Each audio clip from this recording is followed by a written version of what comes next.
It's Car Con Carne.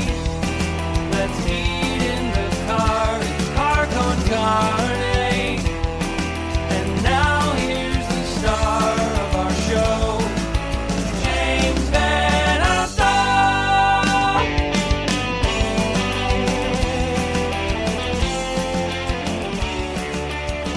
And it is Car Con Carne. I'm James Van Alstyne. And as I'm looking at my calendar and figuring things out, I've been doing this from home now for close to a year. Based on my calculations, episode 600 is 2 months away. What does that mean right now? I don't know, but I need to start planning, and I want to do something cool. It's been such a weird, messed up year. I definitely want to do something cool for episode 600. We'll see what that turns into. Looking ahead, much sooner on Car Con Carne, within the next week, one of the biggest newsmakers of the year, no exaggeration, will be on this show.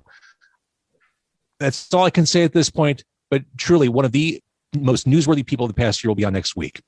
Sooner than that, more immediately, I have Matt and Lizzy. They are Fairview. Here they are. Hey. 1 million plus spins on Spotify later. Here they are. It's Fairview on Car Con Carne. Things are in a good spot for you and your music. Sweet, breezy pop music, which clearly is the product of a happy relationship.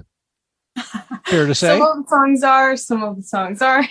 Well, I was going to say, everything seems really bright and cheery for you. Like, if you were to put out an emo song or a metal song, then I'd think, well, that's the red flag. Things are going south for the two of them. Fairview's taking a turn. But I mean, you see, I mean, watching the video, you just did the new video for Loving You Hurts. It's a cute little relationship video. I mean, I love you too, just watching you too. Thank you. Well, yeah, that one was fun to film. There's parts where we have to fight and we have to act like we don't like each other. And that was kind of hard. Like, we posted some of the behind the scenes stuff, and some of our conversations were just like teasing each other and like, but nothing like very serious, but we had to act like super mad at each other. And that was fun. And I would say we are in a good, healthy, stable relationship. Good. But you've got to still write songs, right? You can't have all songs about like being in love. I feel like people would get sick of you very quickly if that's all you wrote about. So got to do a little both. It's also fun to write some stuff that's like not about us. You know, it's like, it's really fun to write songs about each other and about our lives and stuff, but it's fun to just tell stories and create different things, you know? Absolutely. I mean, the songs that are about you, I mean, in some respects, you are the living, breathing version of the heart eyes emoji. Love that. That should be our new bio. So you did a lyric video. Loving You Hurts is not a new song. This was a single for a little bit, but this video is brand new. Is this kind of like a relaunching or a reintroduction of the song? Sure. So yeah, we released the lyric video the summer before the pandemic happened. So I guess that's 2019. And then the first month of 2020, we actually flew out to LA and we filmed the Loving You Hurts music video. So we didn't know anything that was going to happen in 2020. We had big plans for the song to kind of have it be that relaunch. I guess at that point it had already been like 5 months since we released it, but we had plans to put it out beginning of 2020. And then obviously there was some changes to our plans in 2020. We ended up holding on to the video and just put it out just now. So, I mean, I guess kind of it's a relaunch, but that wasn't our intentions when we made the video, but it's kind of helped the life of that song, and we love that song. So how did you spend your time sequestered for the past year? Were you doing a lot of writing together? You know, it's been tough. It was tough, especially at first writing, because we weren't really doing anything. You know, it's like we're all just staying inside. We're not going out and having these experiences and stuff. So it was a lot of like just hanging out, binge watching like The Office, and we started watching like Survivor and some of these other shows. And then we got really into TikTok. And I don't know if you've spent any time on TikTok, but there's a rabbit hole you can go down there. And especially as a couple, it's been fun. And, you know, we ended up getting some followers and stuff. So we've just been having a lot of fun doing that. And we're starting to get back in the writing mode. Lizzy actually just bought me for Valentine's Day this rhyming dictionary, which I listen to a lot of podcasts like yours. And there was this songwriter named Tim Rice who's written a lot of just hit songs, and he was talking about a rhyming dictionary. So we're locked and loaded and ready to write some hits now. Or if you don't write some hits, just write some limericks. Yeah, there you go. There you go. Just take a turn for Fairview. Maybe some naughty limericks. You put some words together. You got your dictionary. For people who don't know Fairview, a little bit of background. You've known each other since middle school? We have, yeah. Yeah. We knew each other when we were really young. We probably don't remember the first time we met because we went to the same preschool through 8th grade school. He was a year older than me, so we weren't technically in the same class, but our school was super small. It was like a private Catholic school, and there was probably 20 kids per grade. So like all of the grades would kind of get to know each other. And then like when we started kind of having friend nights at the movies, whatever, like multiple grades would be invited. And yeah, so when you get to middle school in that kind of environment, it's like, Mhm. you start switching classes and you have recess together and stuff like that. So that's when we really started to get to know each other in middle school. So, okay, I guess this is a two-part question. When did Matt and Lizzy become a thing? And when did Matt and Lizzy, the songwriting team, become a thing? sure. Kind of simultaneously. I always say that I had to start a band to get her to go out with me. I had to like start a band and be like, hey, why don't you come join my band? And then, but we started dating in high school, and we were at first we were just playing covers in our friend's like basement with a bunch of high school friends that played instruments and played Wait, music. stop right there. What kind of covers were you doing? We did a lot of stuff. Lizzy was actually in a band in 8th grade / freshman year, maybe. No. And they It did. was like 7th, 8th grade. And we were like, They were alternative. all of my friends were into like more of that metal music. So I was like, sure, let's do it. Like I was the singer, and that's the kind of music like they liked. So I would listen to it too. Avenged Sevenfold, Green Day. The whole thing, the whole shebang. I was more of a Taylor Swift girl myself, but like, hey, I'll sing the songs at the talent show. So yeah, so in high school is when we our friend group kind of started singing, I guess like what, All Time Low. Yeah, we played all kinds of stuff. Mhm. Like All Time Low. We did some older songs like Can't Help Falling in Love, and we did some Plain White Tees covers and just all Mhm. kinds of stuff. Plain White Tees. Whatever happened to that band? I don't know. I hear the lead singer is a real jerk though. I've heard the same thing. All right. So Tom Higgenson of Plain White Tees is, I guess, a mentor. He is your label operator. Humans Were Here. Yep. He has really been a big help, big advocate, big cheerleader for Fairview from the get-go. You are the first band on his label? Yeah, we are. Yeah, Tom's been awesome for us, and a mentor sums it up pretty well. I actually used to work at a grocery store in the area, and he would come in when I was in high school, like end of high school. I worked in this grocery store, and he would come in, and I would kind of freak out when he'd come into my line, and I'd be like bagging his groceries and stuff.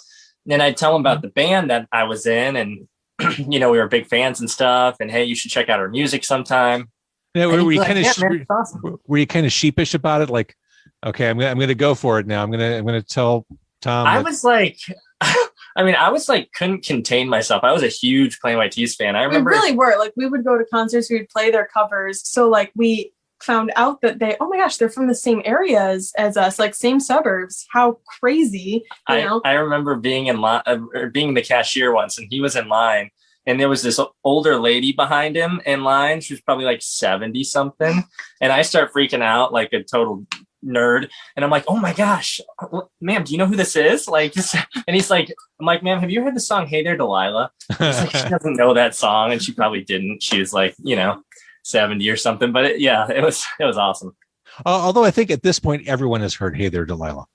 I think so. I'm sure she heard it. Maybe she didn't know she'd heard it, but she heard it. She was freaking out internally. Exactly. So yeah, from there it just it developed into he finally listened to one of our songs after I stopped working there, and he tweeted us that he really liked the song that he heard and we should write together sometime. So Lizzy and I went over for a writing session with him, and we all wait. what we Okay, came up with. go slower here, because you talked about what unabashed fans you were. He tweets at you and says we should write together. I mean, at that point, did you flip out? Like, our plan worked. Like, I can't believe it. 100%. Yes. I think like, so we had put out like a music video that we made with like some of our friends, but it was actually like it was pretty good. They high were quality. really talented filmmakers. They were really talented, had good cameras. So we put all our energy into like making this music video, and we would, go into the studio and we recorded this like pretty acoustic, stripped down song and made a music video for it, and kind of just sent it right out to him like via social media, like, hey, if you have a chance, like check this out. And I don't know, he must have like seen that and followed us on Twitter or whatever first, and kind of would like some of our tweets. Yeah, but when he tweeted about the video and that he loved the song and stuff, we were freaking out. And we were like, 100%. Yeah. It's great. And then he like sent us his email to like hit him up about writing together or something. And then we went to like one of their early morning radio shows, and it was just like this whole cycle. Like looking back now we write songs with him, and he reaches out to people on our behalf. And like you said, he's kind of like the biggest cheerleader for our band. And it's like looking back, like if we would have told our high school selves that would be the case, they would be like, no way. Wouldn't believe us. And that all was like over the course of probably 3 years, right? Because by the time, you worked sophomore in high school, junior in high school as a cashier, and then like that didn't happen until like 2-3 years later. So it was a good chain of events. Tom is one of the nicest dudes I've met in music. He's a Midwestern guy. He got to where he is by working hard, Midwestern work ethic, not being a dick. Good person to ally yourself with. For sure. We learn a lot from him, especially with the time that he takes to talk to fans after shows, and when they meet him and stuff. It's like it's cool. He has a lot of patience, and we've kind of learned a lot. All right, so where does that leave you moving forward? I know you did the EP a couple years ago. Love the title track of Our Little Secret. Thank you. What are you kind of singles focused right now? Is that kind of where your head's at? Yeah. So last year we really didn't get in the studio at all because we didn't want to, get in the room with producers and stuff. Yeah. While everything was crazy and nobody knew what was going on. So we kind of took a lot of last year off as far as recording. But before that, we were putting out for the last like 5 or 6 months of 2019, we were putting out like a new single every month or every 6 weeks. But this year we want to get in the studio and do a full length album around 10, 11 songs is going to be the goal. So will you take some of the stuff you've already put out there, or you want to start fresh with a totally new album concept? I think we're going to take a few of the songs that have done well, that seem to connect with people, and put them on there, like 2 or 3 maybe, and then have a bunch of new stuff. And the one, obviously, I hate even bringing this up with the band, the one big problem or unfortunate situation of the past years, you haven't been able to tour. And you certainly were getting that engine revved up in a big way. I mean, you toured with Plain White Tees. You had a lot of momentum, and it sucks to have to kind of be sidelined. But I like the fact that you're throwing yourself into recording and planning ahead. And that's just where we're at right now. That's life in a pandemic. Totally. It's crazy. It's nuts. We did the last couple of shows we did were awesome too. We did a holiday, like Christmas show with a band called Sister Hazel at the House of Blues in Chicago. You know what their fans are called, right? Hazelnuts. Okay. Hazelnuts. We've come to know some hazelnuts. Yeah, we got to tour with them a little bit last year, and it was a lot of fun. But yeah, the Hazelnuts, they love Sister Hazel. And we did a show with American authors and Magic Giant in like January, and then it was like nothing, and it sucks not being able to go out and travel and play the music and stuff. But social media has been nice where we can still kind of connect with people. We've done a few online concerts, on YouTube Live and stuff, like private links. So we try to make the most of it and still try to connect with people. Yeah. And I think that like before, obviously the pandemic happened, so much of our focus was like, okay, let's submit for this tour. What's the latest? Okay, let's submit for these 5. And like taking the pressure off of that, while it does suck, because that's like one of the best parts of being a musician, it's kind of cool that we were able to kind of put the focus on like building some of those numbers, building a following on TikTok to a whole new, crowd of people who haven't seen us yet. So, I mean, silver lining is that we've gotten to have these other cool connections happen, but of course we do miss it. But yeah, I mean, building community is a big part of what an artist does. And I think I've seen it. I've seen you throw yourself into this and really make yourself available. And when you do go back on the road, that community will be there for you. You're doing all the right stuff. Thank you. You would know. You've been in the game. These guys all tell us, the guys at Humans Were Here, Dan Monahan produces a lot of our stuff from The Dog and everything. And, him and Tom talk about how you were playing their song before anybody else was playing their song on the radio. And it's cool, man. We feel honored to be on the pod with you and to be on your show last week. On Demo 312 on 101 WKQX. In fact, that song I played, Loving You Hurts, will be heard again this coming Sunday night. So if you're listening or watching on February 16th, this coming Sunday, you can hear it again. But sooner than that, just watch the damn video. It's up there on YouTube. Just released it. Get the visuals. Get much more to gain from watching the video than just hearing me talk about the song. So, all right, Matt and Lizzy, you are Fairview. You're busy. You're staying at it. I think you have the right sound. It's interesting. We're rolling off this year that no secret was a dumpster fire for so many of us. I hear your music and it's bright, it's positive, even when you're talking about things that may not be going right for yourselves. It just feels optimistic listening to you. And I think, we could all use that at this point in our shared history together. So yeah, if we can convey that sense, that, that's great. We've had a few people say, after a long day or something, they'll turn this on in the car home. And that's like what it's all about for us as artists, being able to help people get through times like this. If our music helps them in any way, that's awesome. So thanks.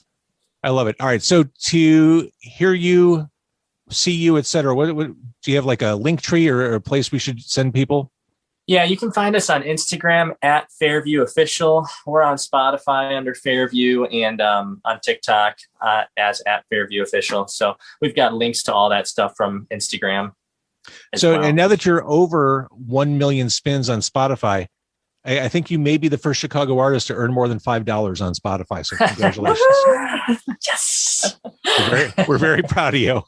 Thank you. It must have been the radio show getting us spins. That's it. That's it. What's awesome is that we thought for some reason that the show started at 11 o'clock. I think Tom told us that, or there was some kind of miscommunication. So I'm driving home after the Super Bowl. I was out picking up some food and driving home.